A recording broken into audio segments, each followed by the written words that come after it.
শুধু আমাদেরকে যদি কেউ গুলি করে মেরে ফেলে তাকে যেন ধরে বিচার করা হয়। বিভিন্ন প্রেক্ষাপটে যুগে যুগে বাংলাদেশে এসেছে অনেক ওসমান হাদি, আর প্রতিবার হাদিদের আগমন বাংলাদেশের রাজনীতিতে বদলের ইঙ্গিত দিয়ে গেছে, কিন্তু বদলায়নি কিছু।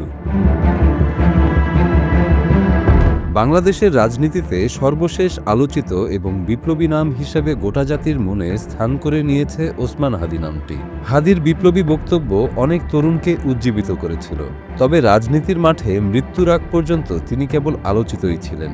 তার অস্বাভাবিক মৃত্যু কিংবা খুন হাদিকে নিয়ে গেছে অনন্য উচ্চতায় আর আলোচনার কেন্দ্রবিন্দুতে। তার জানাজায় মানুষের ঢল আবারও প্রমাণ করল যে কোনো সংকটে বাংলাদেশ অন্তত এক ছাতার নিচে দাঁড়াতে শিখে গেছে। ওসমান হাদি ছিলেন বাংলাদেশের সমসাময়িক রাজনৈতিক বাস্তবতায় উঠে আসা এক সাহসী তরুণ কণ্ঠ। তিনি এমন এক সময় রাজনীতির ময়দানে পা রাখেন যখন তরুণরা ভেতরে ভেতরে রাষ্ট্র কাঠামোর উপর চরম হতাশ ছিল।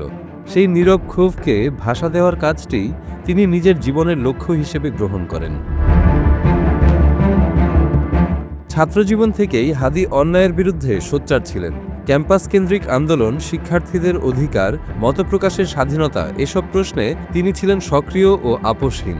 তার নেতৃত্বগুণ দ্রুতই তাকে একজন সংগঠক হিসেবে পরিচিত করে তোলে। কথার জোর নয়, বরং যুক্তি, সাহস ও উপস্থিত বুদ্ধিই ছিল তার মূল শক্তি। 2024 সালের ছাত্র আন্দোলনের সময় শরীফ ওসমান হাদি জাতীয় পর্যায়ে পরিচিত হয়ে ওঠেন। সে সময় তিনি কেবল একজন আন্দোলনকারী নন, বরং তরুণদের আশা আকাঙ্ক্ষার প্রতীক হয়ে উঠেছিলেন। রাজনীতি যে শুধু ক্ষমতার খেলা নয়, বরং মানুষের অধিকার ও মর্যাদার প্রশ্ন, হাদি সেই বিশ্বাসকে সামনে আনতে চেয়েছিলেন। পরবর্তীতে জুলাই অভ্যুত্থানের পর ইনকিলাব মঞ্চ নামে একটি রাজনৈতিক সাংস্কৃতিক প্ল্যাটফর্ম তৈরির মাধ্যমে দেশের রাজনীতিতে প্রাসঙ্গিক হন ওসমান হাদি। তার বক্তব্যে বারবার উঠে আসত স্বচ্ছ রাজনীতি, জবাবদিহিতা এবং তরুণদের অংশগ্রহণের কথা। তিনি বিশ্বাস করতেন পরিবর্তন চাপিয়ে দেওয়া যায় না, পরিবর্তন আসে মানুষের সচেতন অংশগ্রহণ থেকে। হাদির সংগ্রামী জীবনের সবচেয়ে শক্তিশালী দিক ছিল তার অদম্য সাহস। বিরূপ পরিবেশ, চাপ ও হুমকির মধ্যেও তিনি নিজের অবস্থান থেকে সরে যাননি। তিনি জানতেন প্রতিবাদের পথ সহজ নয়, তবু সেই পথে হাঁটাকে তিনি সম্মানের সাথে বেছে নিয়েছিলেন। হাদি স্বপ্ন দেখতেন দায়িত্বশীল তরুণদের নেতৃত্বে এক নতুন বাংলাদেশের। ওসমান হাদিকে হত্যা করার ফলে দেশ একজন উদীয়মান রাজনৈতিক নেতাকে হারালো। হাদির জীবন দীর্ঘ ছিল না, কিন্তু তার সংগ্রাম ছিল গভীর ও অর্থবহ। তিনি দেখিয়ে গেছেন একজন মানুষ যদি দৃঢ় বিশ্বাস নিয়ে দাঁড়ায়, তবে তার কণ্ঠ নিভে গেলেও তার ভাবনা থেকে যায়। বাংলাদেশের রাজনীতিতে হাদি হয়ে থাকবেন এক প্রতিবাদী তরুণের নাম, যিনি প্রশ্ন করতে শিখিয়েছিলেন, মাথা নত না করতে শিখিয়েছিলেন। আমাদের দেশে যুগে যুগে এমন কিছু মানুষ জন্মেছেন যারা দেশের জন্য নিজেদের জীবনকে বিলিয়ে দিতে ভয় করেননি। দেশের মানুষকে প্রকৃত স্বাধীনতা দেখানোর আপোষহীন সংগ্রাম করতে করতেই তারা নিজেদের জীবন বিলিয়ে দিয়েছেন।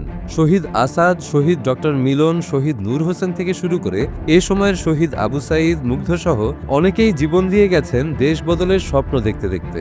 কিন্তু সত্যিকার অর্থে যুগে যুগেও বদলায়নি সেই দেশ। এরা সবাই কোনো না কোনো রাজনৈতিক প্রেক্ষাপট কিংবা সংকটে আলোড়ন সৃষ্টি করেছিলেন, হয়ে উঠেছিলেন সাধারণ মানুষের কণ্ঠস্বর। নির্ভীকভাবে সত্য কথা বলেছেন, বিপ্লবের ডাক দিয়েছেন। এদের কাউকেই হত্যা করে প্রকৃতপক্ষে মেরে ফেলা যায়নি, বরং তাদের স্বপ্ন যুগ যুগ ধরে লালন করে যাচ্ছে নতুন প্রজন্ম।